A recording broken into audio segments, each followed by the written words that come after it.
Hi everyone, Kelly Nottingham here from Nottingham Professional Development and the Career Speakeasy podcast. I get a lot of questions about mentoring and how to get into a mentoring relationship from people who are potential mentees. So I wanted to spend a couple of minutes today sharing two common mistakes that I see with people who are wanting to go into a mentoring relationship and how to avoid those mistakes. So if you are interested in going into a mentoring relationship, you're maybe looking to find a mentor, this video is for you. So the first mistake that I see people make when they are looking at going into a mentoring relationship is that they expect the mentor to do the majority of the work. The mentee may be walking in and saying, I'm going to go in and I'm just going to sit in this person's office and I'm going to absorb all of their knowledge and all of their information and just go every month and meet with this person and let them share their wisdom with me. And somehow my career is just going to skyrocket from there. So the truth is that the mentee actually bears the vast majority of the burden of work in a mentoring relationship, to the point where it should probably actually be called menteeing instead of mentoring, but I digress. The mentee is the one who is setting up the meetings. The mentee is the one coming up with an agenda. The mentee is the one walking in with questions and suggestions and maybe I could do this, and getting feedback and guidance from that mentor, but not expecting the mentor to be the one putting together those meetings, putting together that agenda, putting together questions to ask the mentee. The mentee needs to take the driver's seat in the relationship. The second most common mistake that I see, and these two mistakes are actually very closely linked to each other.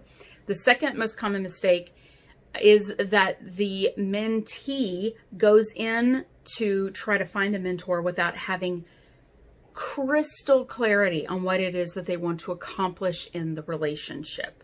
So a lot of times what may happen is that a mentee will say, I really admire this person over here, and I would love to work with that person and help, my career by meeting with this person on a regular basis and talking with them.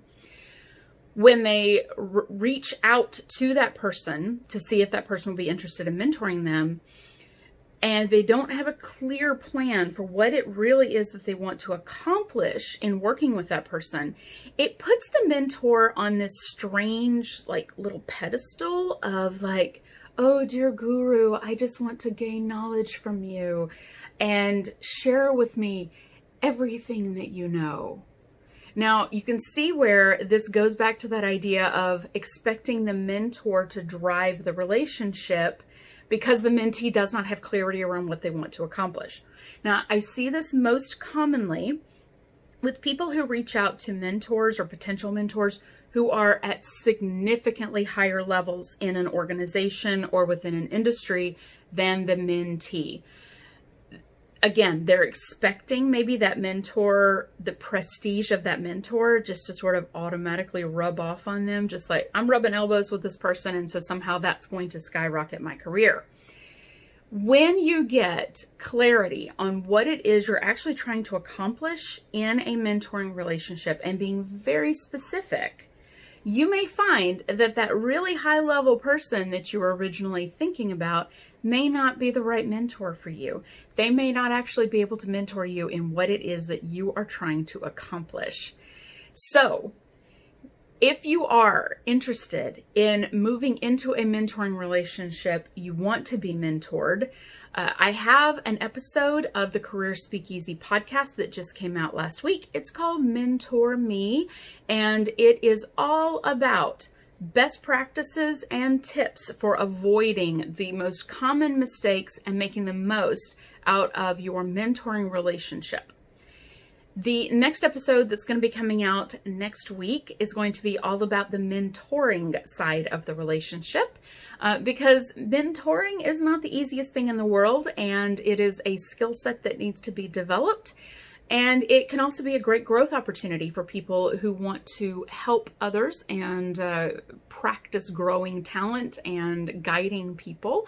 So that's going to be next week's episode. You can hear episodes of the Career Speakeasy wherever you listen to podcasts. So I'm on Apple Podcasts, I'm on Google Podcasts, Stitcher, iHeartRadio, every major outlet for podcasts. You can find the Career Speakeasy there.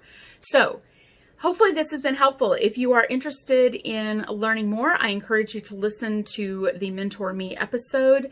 And if you have been in a successful mentoring relationship, or you have some cautionary tales you want to share with the rest of the world, please put them down below in the comments. We would love to hear them. And I hope you all have a wonderful rest of your day.